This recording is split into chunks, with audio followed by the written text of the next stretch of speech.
Hi everyone, this is Nidhi here. I work as a data science manager at MathCo, and I have the pleasure of discussing about outcomes that AI is driving in the insurance space with our industry expert here at MathCo, Srilekha Kundu.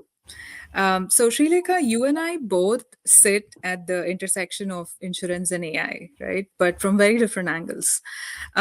I spend most of my time on the tech side, enabling build of models, embedding them into workflows, watching where they thrive and where they hit resistance. While you're closer to the business outcomes and the operating decisions that insurers have to make every day.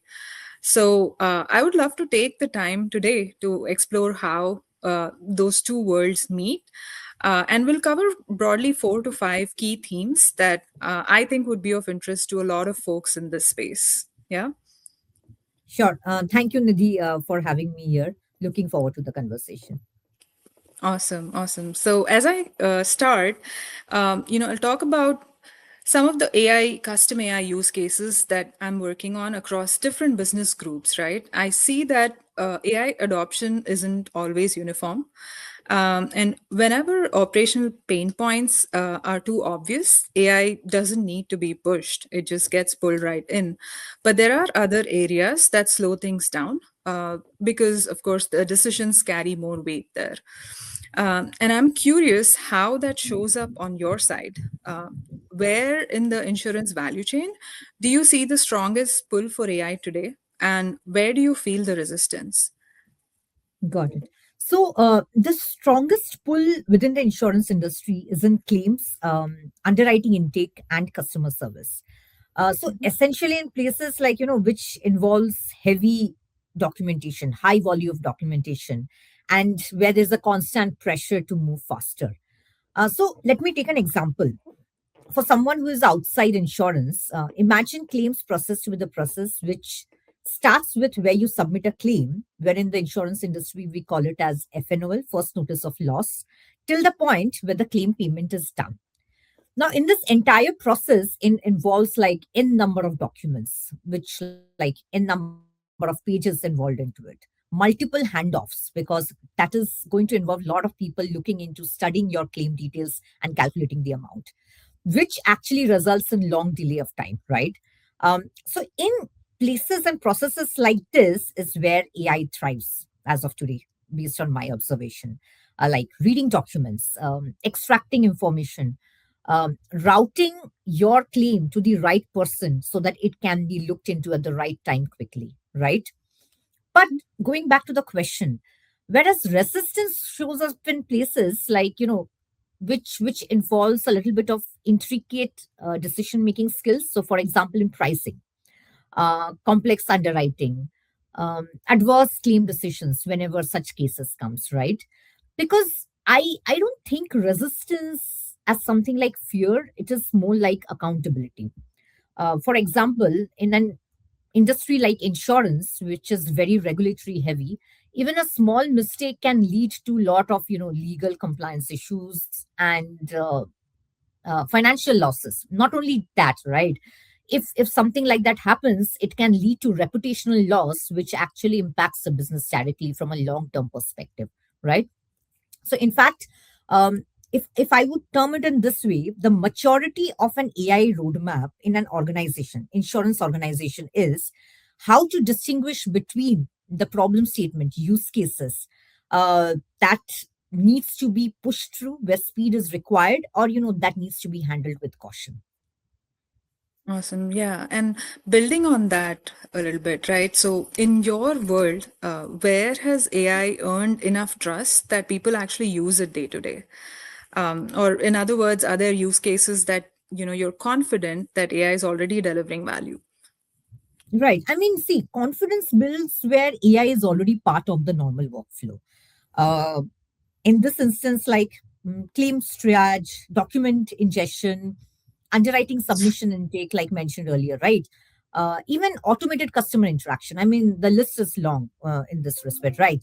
When team sees tangible results like quicker claim cycle, fewer handoffs, or less manual work, right? So trust builds very quickly because they see it as help in their ongoing work.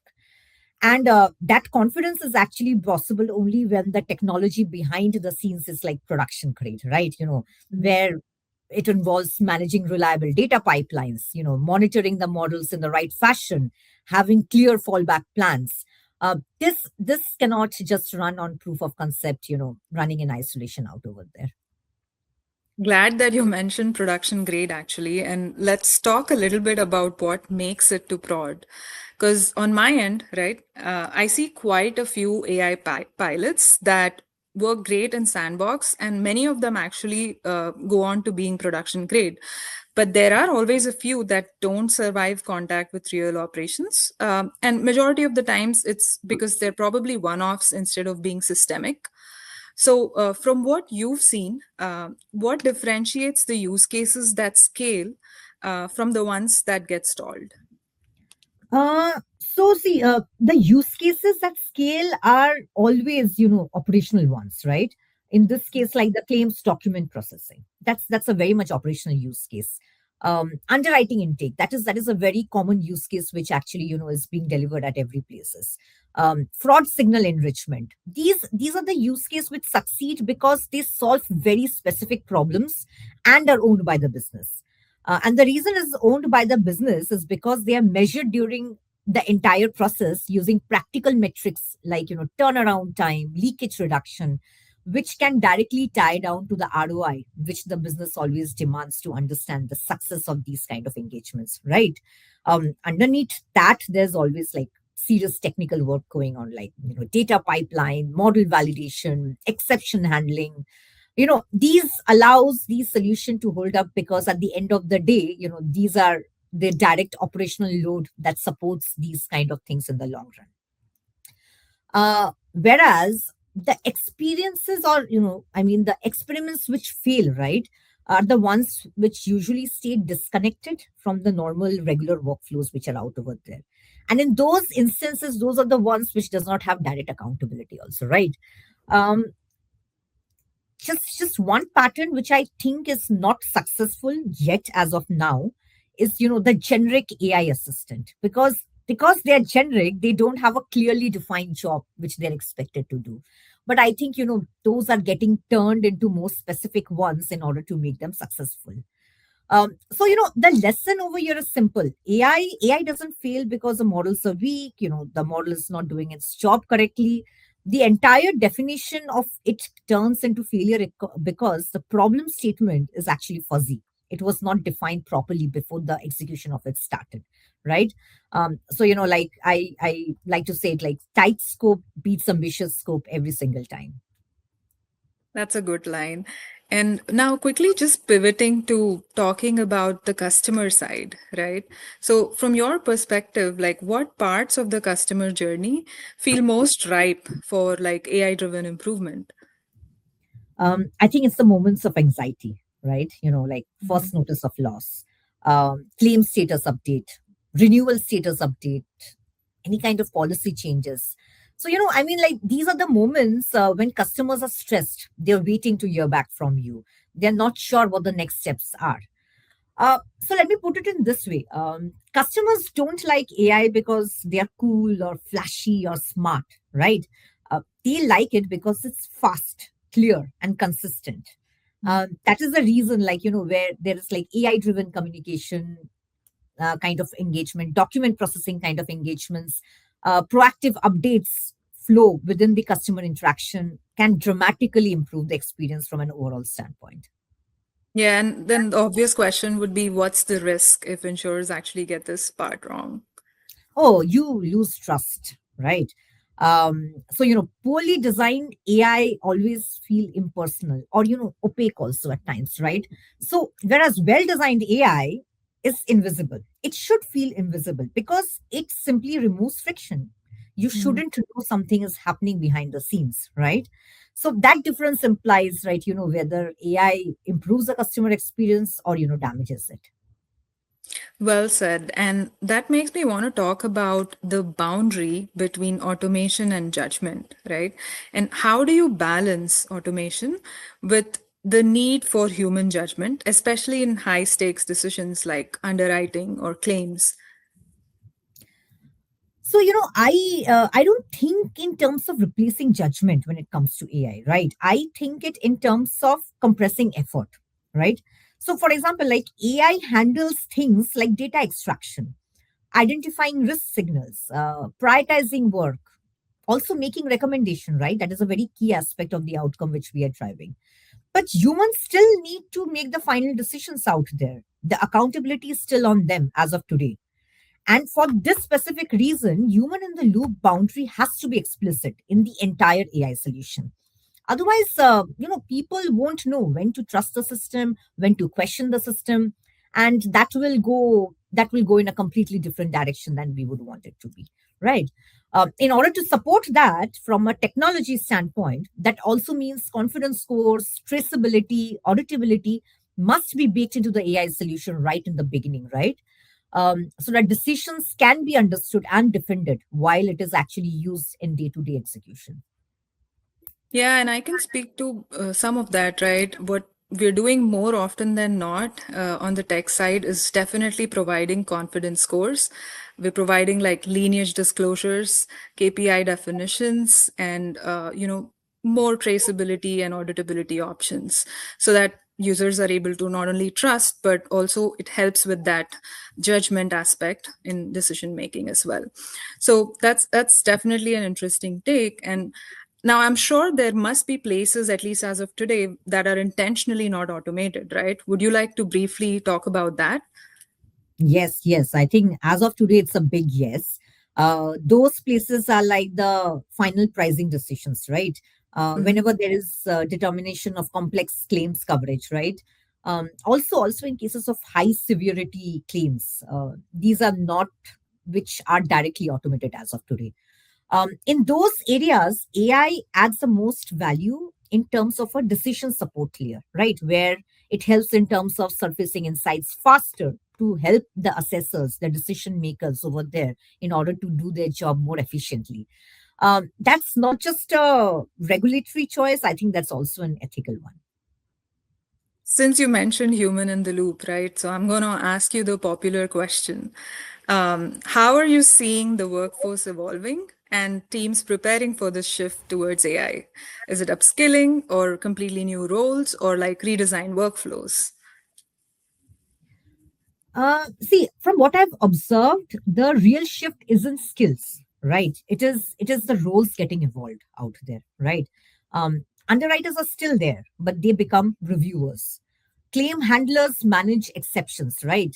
The analysts out there are going to supervise the AI outputs which we are getting.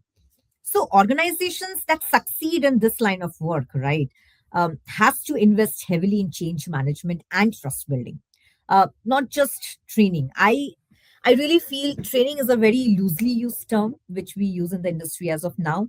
Along with the training of these ongoing work, they also have to invest very much in order to ensure there is a close collaboration between business, data science team, and the engineering team, right? Because adoption is not going to be successful if these groups still continue operating in silos. It is only everybody coming together is going to help in terms of making this solution more from an holistic ROI perspective on the overall front. Well put. And where do you think leaders are underestimating the challenges? Oh, I think it's a cultural shift. Yeah. Because, people don't resist AI because they don't understand it. Because, this is completely based on what my perception is. I think they resist it because they don't trust how it affects accountability, right? So leaders have to make that very, very explicit in the long run in order to make it sustainable. Awesome. I think everything we've covered across these four or five themes has been super useful.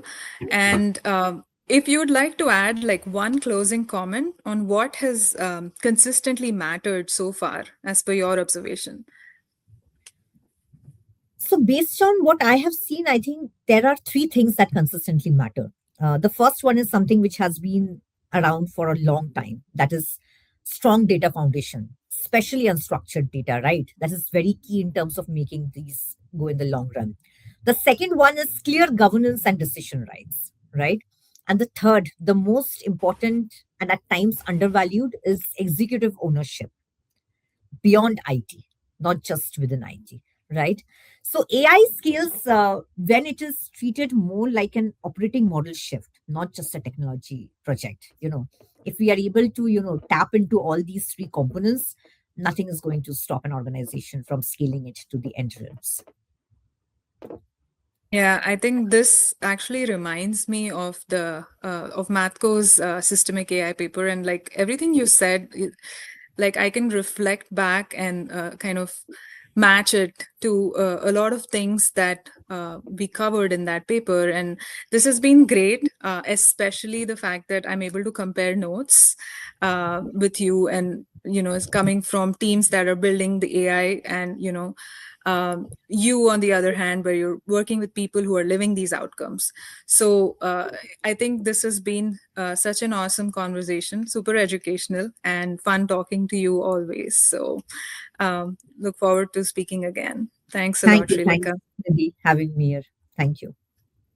Mhm. Bye.